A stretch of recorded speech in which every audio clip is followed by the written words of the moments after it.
Hey besties, I have a massive book haul for you today and I am super excited. Watch all the way to the end because at the end I'm going to show you the birthday present I bought for myself. My birthday's coming up July 11th. I was at Walmart and I saw this, had to have it. I'm super excited. I've never had this before. Ooh, I'm so excited.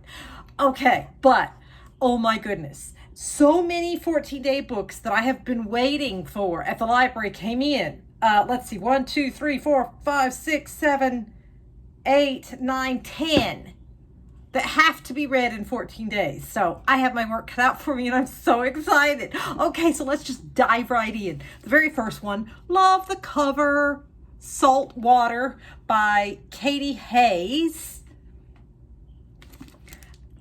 In 1992, Sarah Lingate is found dead below the cliffs of Capri, leaving behind her 3-year-old daughter, Helen. Despite suspicions that the old money Lingates are involved, Sarah's death is ruled an accident. And every year the family returns to prove that's true. But on the 30th anniversary of Sarah's death, the Lingates arrive at the villa to find a surprise waiting for them. The necklace Sarah was wearing the night she died. Haunted by the specter of that night, the Lingates find their legendary unity pushed to a breaking point. Enlisting the help of family assistant Lorna Marino, Helen plots her escape from her paranoid insular family. But when Lorna disappears and the investigation into Sarah's death is reopened, Helen has to confront the fact that everyone who was on Capri 30 years ago remains a suspect. Her controlling father, Richard, her rarely lucid aunt, Naomi, her distant uncle, Marcus, and their circle of friends, visitors, and staff. Even Lorna, her closest ally, may not be who she seems. As long-hidden secrets about that night boil to the surface, one thing becomes clear. Not everyone will leave this island alive. So that sounds very good. I hope it's as good as it looks. Okay, and then The Last Ferry Out. I've been waiting for this for a long time. Andrea Bartz. It was a Reese's book club pick. I usually don't like her book club picks for whatever reason, so I don't know. Paradise hides a deadly secret. When Abby sets foot on the Isla Colel, she isn't sure what, if anything, she'll find. She only knows that she needs to see the place where her fiancé Esther died to try and make sense of the tragic accident. Esther, maybe it is. Esther. The island is nothing like Abby expected, though it was once a bustling tourist hub. A hurricane has left it a shell of its former self, with only a handful of residents remaining. Even the once daily ferry to the mainland now runs only every week or so. There, Abby befriends an alluring group of expats, but her sense of unease surges when one of them says he knows the truth about Esther's final days. Before he can tell her more, though, he vanishes from the island. Hours turn to days with no sign of him, and the others are chillingly cavalier about his disappearance. As her quest for the truth on Earth's dark secrets, shady pasts, and a web of lies, Abby grows more determined than ever to find out what happened to the love of her life.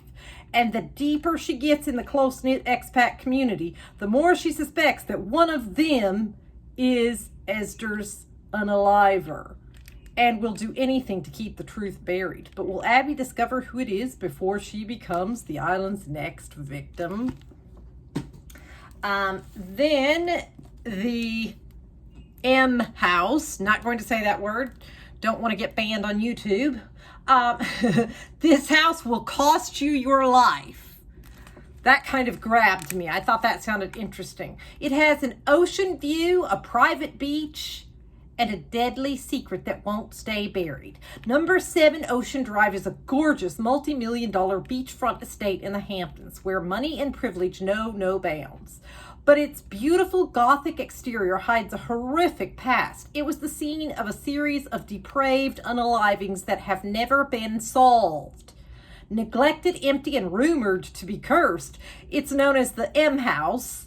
I'm not going to say that word, and locals keep their distance. Detective Jenna Murphy used to consider herself a local, but she hasn't been back since she was a girl. Trying to escape her troubled past and rehabilitate a career on the rocks, the former New York City cop hardly expects the lush and wealthy surroundings to be a hotbed of grisly depravity. But when a Hollywood power broker and his mistress are found dead in the abandoned M House, the gruesome crime scene rivals anything Jenna experienced in Manhattan. And what at first seems like an open and shut case turns out to have as many shocking secrets as the M house itself, as Jenna quickly realizes that the mansion's history is much darker than even the town's most salacious gossips could have imagined. Doesn't that sound good? Okay, and then we've got Kate Posey, Serial Unaliver Games. Temp, Marry, Unalive.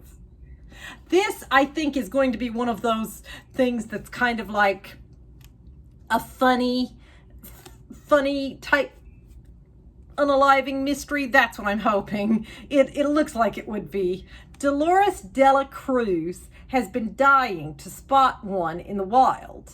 Oh, well, I don't know what we're talking about because the sticker covers up the very first sentence, but, and he fits the mold perfectly. Strangler gloves, calculated charm, dashing good looks that give him a leg up in any field, including fields of unmarked graves. The new office temp is definitely a serial unaliver. Jake Ripper, ha ha, that's funny, finds a welcome distraction in his combative and enigmatic new coworker. He hasn't come across anyone as interesting as Dolores in a long time, but when mere curiosity evolves into a darkly romantic flirtation, Jake can't help but wonder if finally he's found someone who really sees him, skeletons in the closet and all, until Dolores asks for Jake's help to dispose of a body. A morbidly funny and emotionally resonant novel about the ways life and love can sneak up on us no matter how much pepper spray we carry. I hope that's as fun as it sounds. Okay.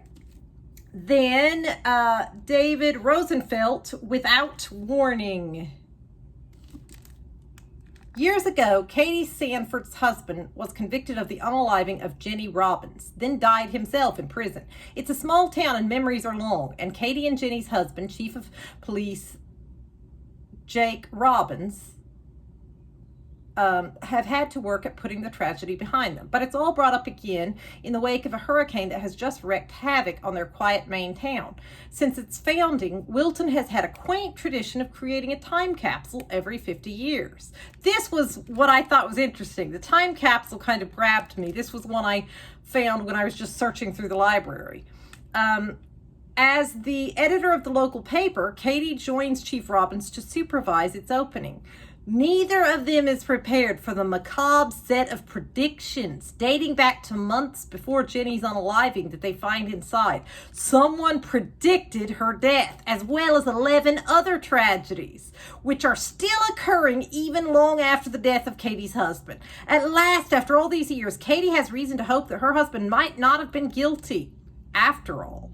But as she and Jake race to stop the next predictions from coming true, they find themselves caught in a terrifying mind game with no rules and life or death consequences.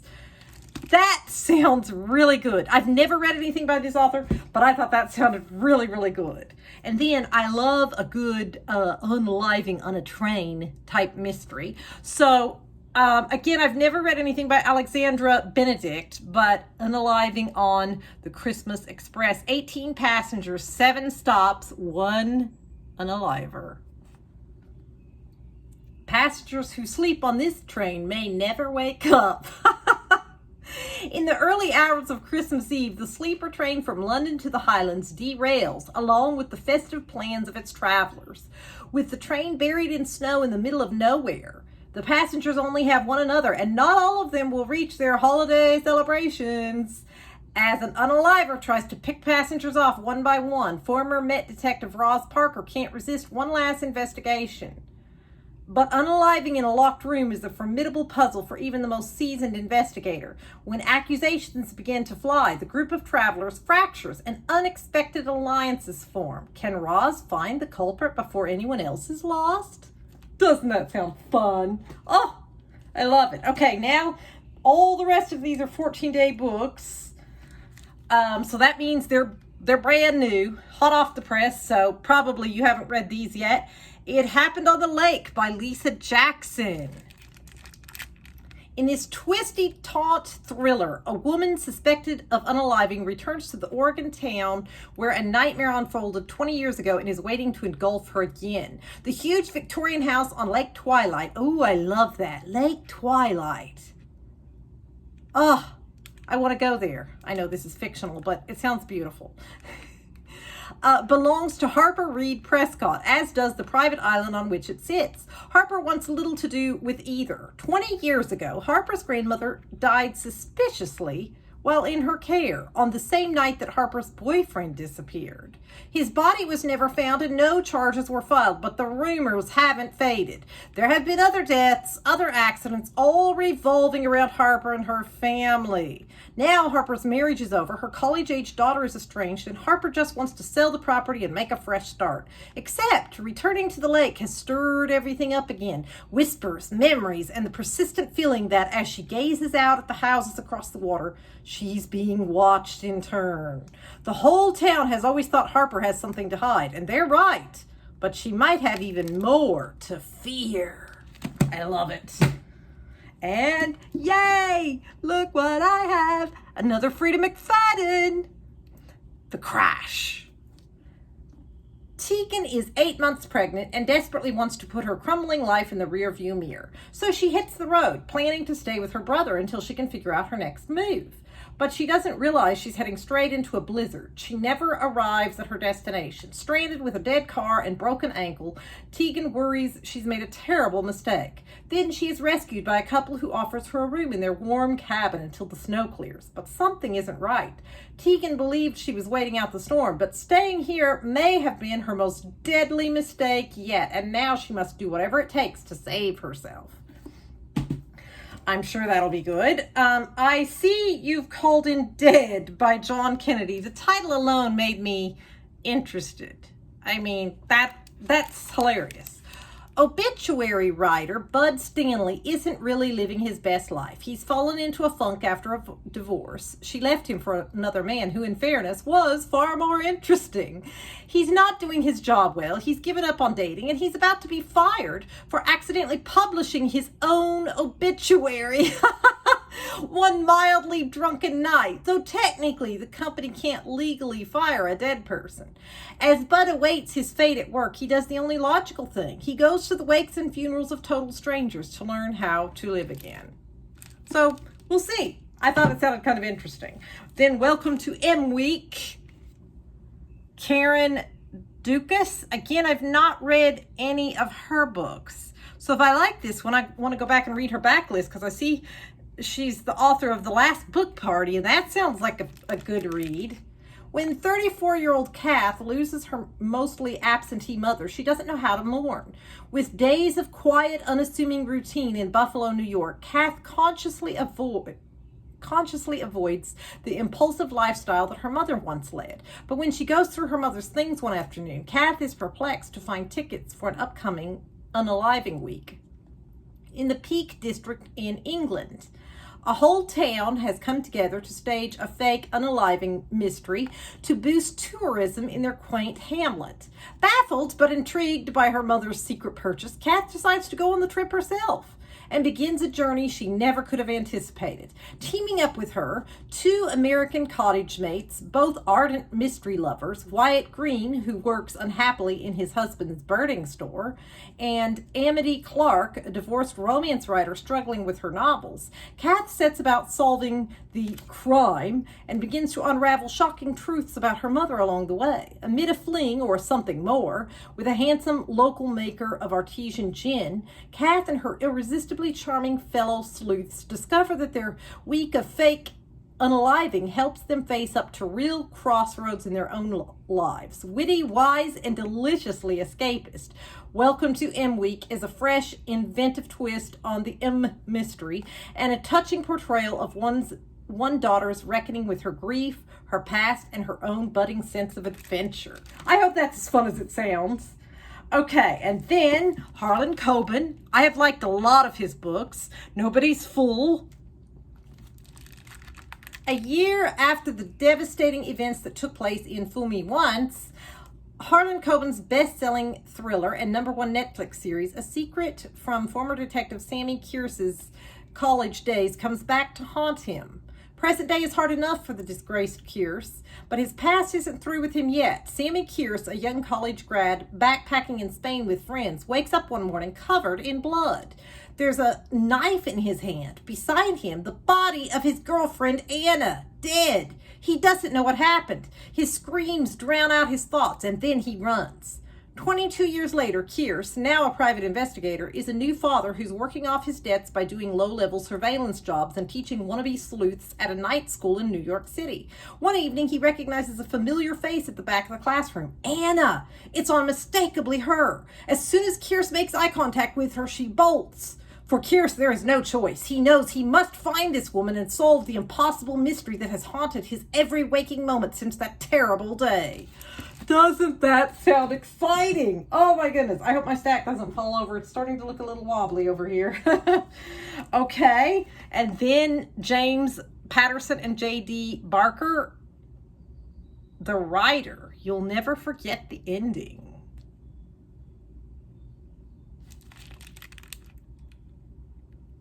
NYPD Detective Declan Shaw gets a call. How fast can you get to the Bresford building on Central Park West? In the tower apartment, Shaw finds a woman waiting for him. She's covered in blood. A body is lying dead on the floor of the luxurious living room. Every book on the apartment's floor-to-ceiling shelves is by the same author, best-selling true crime writer Denise Morrow. This is you? Shaw asks the woman. You're a writer? Only one person knows the ending to this story. Is it the victim or the unaliver? Then M Takes a Vacation by Laura Lippman. Again, I have not read anything by her. 8 Days, 7 Nights, One Dead Body. Meet the unforgettable Muriel Blossom, a former private investigator and middle-aged widow whose vacation on a Parisian river cruise turns into a deadly international mystery that only she can solve. Mrs. Blossom has a knack for blending into the background, which was an asset during her days assisting private investigator Tess Monaghan. But everything changes when she finds a winning lottery ticket in a parking lot. She is determined to see the world that she sometimes feels is passing her by.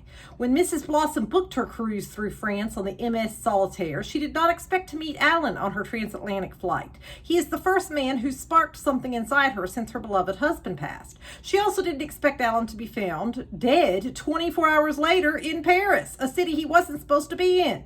Now Mrs. Blossom doesn't know who to trust on board the ship, especially when a mystifying man, Danny, keeps popping up, always present when things go awry. He is convinced that Alan was transporting a stolen piece of art, and Mrs. Blossom knows more than she lets on regarding both the artifact and Alan's death. Mrs. Blossom's questions only increase as the cruise sails down the scene. Why does it feel like she is being followed? Who was Alan, and why was he unalived? Most alarmingly, why do these mysterious men keep flirting with her? So that sounds like a bundle of fun. And drumroll please, here it is. I am so excited. I have never had a book with sprayed edges. Look at that. When I saw this, I was like, I've got to have it. I read her first book, The Perfect Marriage. This is the second book in that series, The Perfect Divorce by Geneva Rose. I have loved every one of her books. If you have not read her books, read them. They are awesome. One of them is One of Us is Dead. Let's see, what are some of her others? There's the one with the videotape on the front. What was that one called? I can't remember what that one was called, but it has like the videotape. Something about a dead body, I think. I can't remember. Well, you know what? It probably says in the front of this book what her other books are. Home is Where the Bodies Are. Yes. Oh, yeah. I loved Home is Where the Bodies Are. One of Us is Dead. I don't think I've read, I can't remember if I've read The Girl I Was. I know I read The Perfect Marriage because that was the first one. But yeah, her books are so good. And then let me take off this paper cover and show you even this part of the book. Look, how cool is that? Oh my goodness.